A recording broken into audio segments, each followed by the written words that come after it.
Hi everyone, I'm Madeline Mayfield and welcome to CGB or College Girl Boss. Today we are going to be talking about mindfulness and how to maximize your productivity. Okay, we should cheers. Cheers. If you watched last week's episode with Caroline, this is actually her sister, Claire. Yep, hi, I'm Claire. So I've been going to Southeastern for 2 years now. I'm from around here, so you might hear a slight accent, and I'm part French, so that's why. It's not too pronounced when I speak in English, but vice versa, if I speak in French, the American accent's more pronounced, but I've been... oui, oui. Yeah. I've been trying to get more of a hold on it now, to be able to switch both, pronounce that accent a little bit more when I want to or not. Yeah. So mindfulness is really important in today's fast-paced world because a lot of times we don't have that second to truly embrace what we're going to be doing that day. And it's really important to take small breaks so that you're able to recover from your schoolwork, work, and all of the things that you have on your plate during the day. Mindfulness is not just a trendy buzzword. It is being aware of how you're feeling. It's being non-judgmental, and when you need a break, taking that break. One of the psychological benefits of practicing mindfulness is that you reduce your stress and you enhance your focus. So because you're taking that break to reduce your stress and your workload, you can be way more productive. In another episode, I talked about when you're doing too many things, you can't do everything well. And so it's very important to really hone in on what you want to work on and to set your mind to it, get your mind right, and really get it done. What is mindfulness to you? When I think of mindfulness, just as a first aspect, I think of like the surrounding environment, and you especially don't want that environment to control you. You want to control it. So that way, like you were saying before, be more productive. And if you don't have that first thing down to be productive, then it's just going to go downhill from there. You need to have your first basis down and then work as your starter from there. Yeah. And build on it. So yeah, because you're the one doing the work. The work's not doing you. And no one's going to do it for you. So yeah, that's so true. So doing that first thing, getting your mind right is really important, because how are you going to sit there and do your work if you're not fully focused? But yeah, there's a lot of research to validate that mindfulness is a really great technique, and productivity can look a little bit different for everyone. It's really getting your biggest goal of the day knocked out, and at the end of the day, you're not still having a lot of things left over on your plate, and you're not procrastinating, because procrastination, at least for me, is one of the biggest stressors in my life. What about you? Like, what's the one biggest thing that stresses you out? Knowing that I have something that I need to do, but I prioritize something else so I don't think about it. So that thing gets done in advance, but the thing that needs to be done gets done a little bit later, and it's cutting very short to that deadline. But that adrenaline that you get at the same time, you kind of like it because you know you work a lot faster and you don't get distracted by it, which is bad. And you can't keep doing that, but then at the same time, you're like, I won't do that next time, but you end up doing it the next time over and over. So let me ask you, do you think procrastinators are just adrenaline junkies? Or do you think people just work really well under stress? Short-term wise, I think they work really well under stress, but that could have major consequences. So in the long run, I do not advise for it. Break that cycle as soon as possible. Yeah. But there is a hype to it, because you don't end up being on your phone like, oh, I got 5 more minutes, I can watch this. No, you got to submit that thing. So you're full concentrated, and you know that you're going to get it done in that time period, and you don't take those small breaks. Or instead of something because with that time, for example, you get it done into 2 hours, but if you did it beforehand, you would have taken 4 hours because with those small breaks and no adrenaline, you're not like, okay, this needs to get done. But long-term wise, that's got to be aware of what's going on. And with that procrastination, you don't want to be aware. So to be aware, you need to be mindfulness. But if you take that away, then you're not mindful. That's true. Can you tell us like a little bit about what you do outside of school? Like about the bakery? So I work a lot at the bakery. Yeah. All my free time practically that I have available goes into over there because all people, what they don't realize, to make good stuff from scratch takes a lot of time. We get orders sometimes that are like, oh, can I have a cake, a cheesecake? For example, a cheesecake, one of the things that takes a long time, in 2 hours. Like, darling, that is not possible. First of all, so how long does a cheesecake take to make? So like I do batches of 6 cheesecakes because that's what we can fit into one oven. And preparation wise, you can knock that down in less than an hour. Do an hour 30 in the oven at different temperatures, but then it needs to set for 6 hours. That cheesecake is not going to be done in 2 hours. I'm sorry, especially if you want like any decorations on it, it'll melt off. I feel like that cheesecake analogy relates a lot to everyday life. If you want a quality cheesecake, it's going to take you 7 hours. Yeah. If you want quality schoolwork or work, it's going to take you a lot of time. And you have to set that time to really prepare. How many hours do you work at the bakery? Per week, a little bit over 40. It depends if there's a lot. So you're working full time at the bakery? Wow. It's a heavy load. And then when holidays come around, that doesn't help. That just builds it on. One of our best days is Mother's Day, and that beats Christmas. That is one of the worst days for orders, and you have to be able to say no, not like, oh yeah, an extra one's okay. Oh, it's for a birthday. Don't worry, I'll do it. I want to make it for you. I want them to have smiles. Yeah. But you'll get an overload otherwise. You can't do everything at once. 80 cheesecakes in one day, not possible. Not going to happen. Even if you want it, we just don't have enough hands at the time too. So that's why I work a lot of the time over there because we have no one else. And I don't just work in the back. I work with the front too, see what customers need, what they're liking, what's the season, what fruits I need to do for the different flavors. So you work 40 hours a week, school, homework. What else do you do in your free time? So usually when I do get free time, and we're closed, I'm still at the bakery preparing, like if it's croissant doughs, any type of bases, like especially that sourdough, it needs 2-3 days to set. Got to make those doughs in advance. But then, so setting that aside, if it's at night or when I get off of work, even if I'm tired, I'm like, okay, I need to break this cycle. School, work, I'm going to have a meltdown. I'm going to break down at one point. I need a break. I need to go outside, go have a drink, get coffee. If it's in the morning and I start later, see someone else, see my friends from class, somebody I just met, go talk to them, see what's up. Get your mind on something else. So that's what I try to do.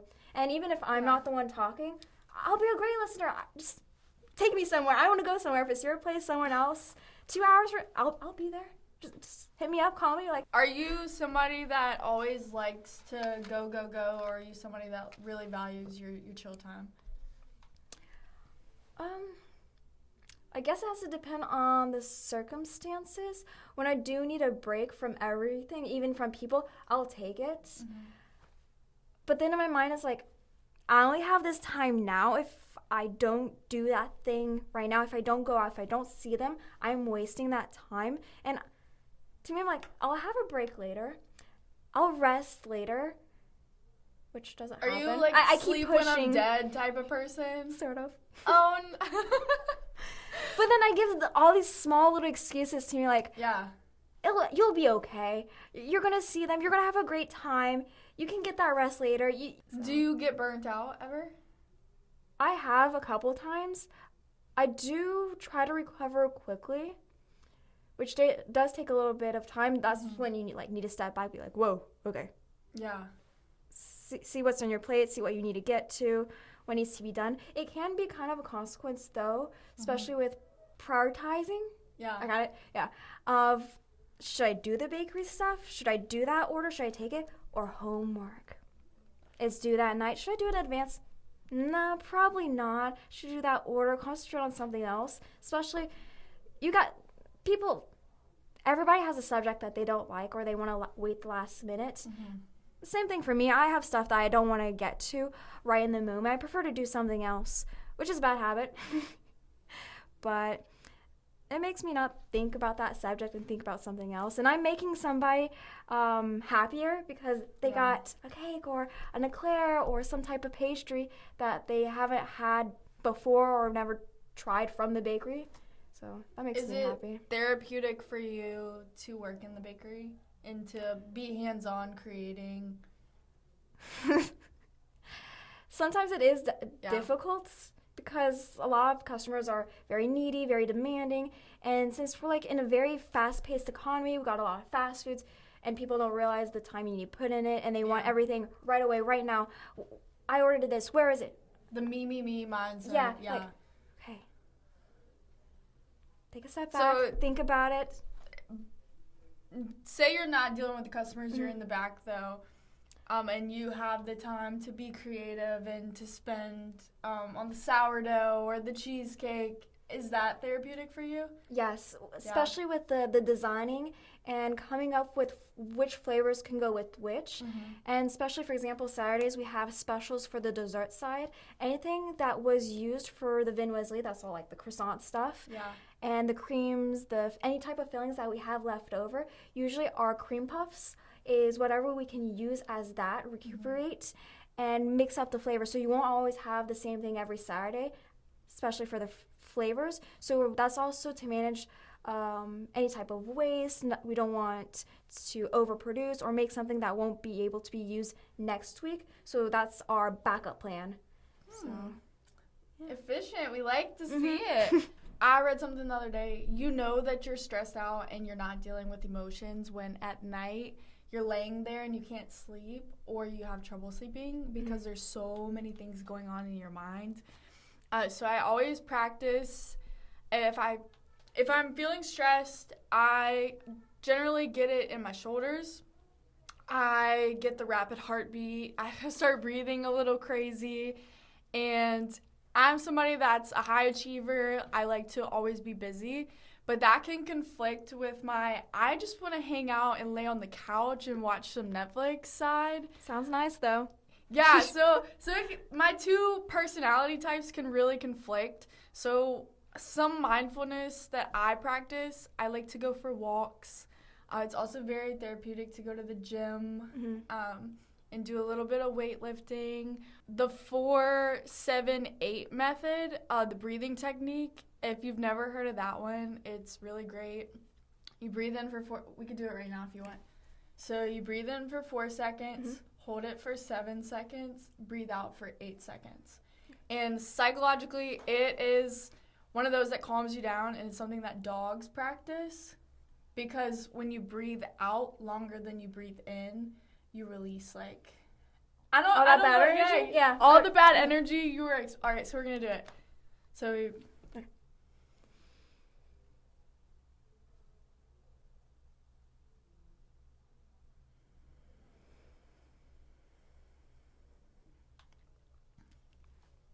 I feel better already. It's pretty nice. After the day I've had too, I'm just like, I think journaling is also a great technique. Sometimes for me, at the end of the day, the last thing I want to do is sit and write or type in my notes. But I have started doing voice recordings if I'm going for a walk and I just really need to talk it out and I don't feel like talking to somebody, then I will just pull up my voice recording and I'll just be like, look, this happened today. This is what I'm stressed about. I don't know how much more of this I can take. And I just have a whole venting session in my phone. I think something that's also very helpful has been my affirmation app. I do have an affirmation app on my phone. And it helps me to really set the tone for my day because I think your mindset is the most powerful tool that you can have. And it's taken me a long time to really develop that positive, affirmative mindset. because I used to be very negative. I do believe in manifesting the life that you want and working towards the life that you want, because you set the intentions for your own day. If you want to have a good day, you're going to have a good day. If you want to have a bad day and you just want to wreak havoc on other people, you're going to do that. If you think that you have a terrible life, you have a terrible life. If you think that you have a good life, you have a great life. So it's all about that mindset and setting the intentions for the day. What's something that you do to practice mindfulness in your day-to-day life? I know you like to stay busy, but what's something that you really turn to when you're just kind of going through it and you want to relax, you want to put your mind at ease? I'm an outdoors person. Anything that has to do outside. I cannot be locked up in a room. Even, I like movies, I like being in bed, but to put my mind at ease, no, that's not my solution. You're talking about like writing.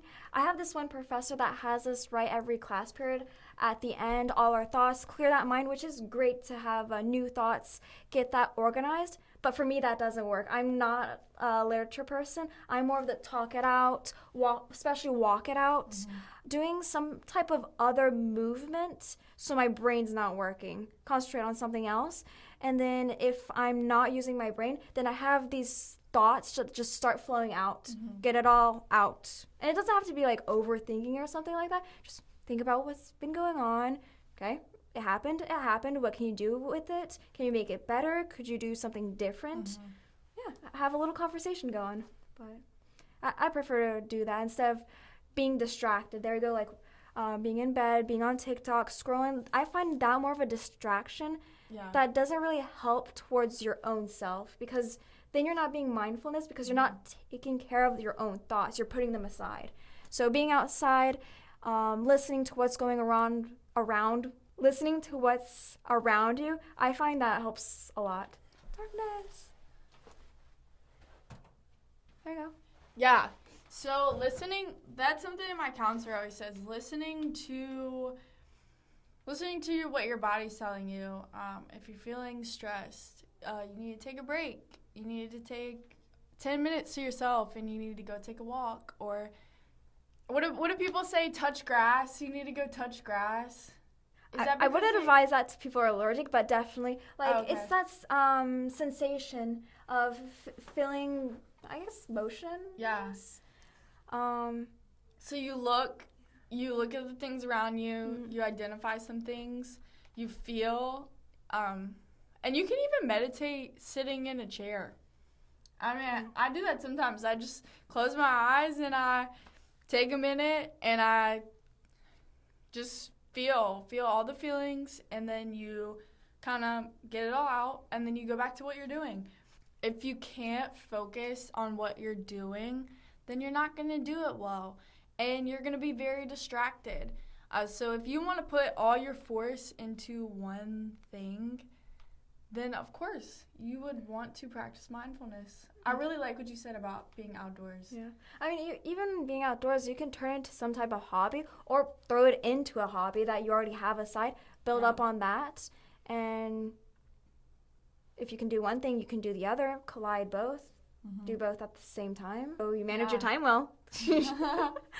Yeah, I mean, if you want to do them at the same time, that's great, because if you only have 15 minutes and you want to go for a walk, if you want to go for a walk and manage your thoughts, that's a great way, because you're exercising, you're boosting those happy hormones in your brain, the endorphins, and you're also experiencing that mindfulness of organizing your thoughts so that you can say, okay, this is what I'm feeling, and this is what I'm going to do with these feelings so that I can focus on what I need to and be fully prepared to achieve that. Some of the most notable figures that practice mindfulness are CEOs, all these people that have high stressors, because how can you effectively lead a company if you're always fighting fires in yourself? Like, the job of a CEO is to fight fires in the company. So how can you effectively lead and fight those fires if you're fighting fires in yourself? because the only thing that you can control are your thoughts, your feelings, and your actions. So if you're letting those dictate you, I hate to break it to you, but you can't control anything else. And I think that's kind of why I was always stressed out, and I was always fighting fires in myself. And that definitely helped me to become a better leader. If you found this video helpful or inspiring, please give this video a thumbs up and subscribe to my YouTube channel. New episodes will be released every Wednesday. I invite you to share your routine with me because I would love to know what kinds of mindfulness you practice. I'm always looking for new ideas and just ways to better handle the stress on my own plate. Next week's topic, we will be talking about rejection and how you can deal with rejection in work and school, and how you can become better at using it as fuel into your next thing. So if that's something you're interested in, make sure you tune into next week's episode. Thank you so much, Claire, for being on this episode of my podcast. Absolutely, yeah. Glad to be here. Please follow me and follow Claire on LinkedIn and our social media accounts. I'll link those in the description box. And as always, thank you guys for watching, and I'm so excited to start this journey with you.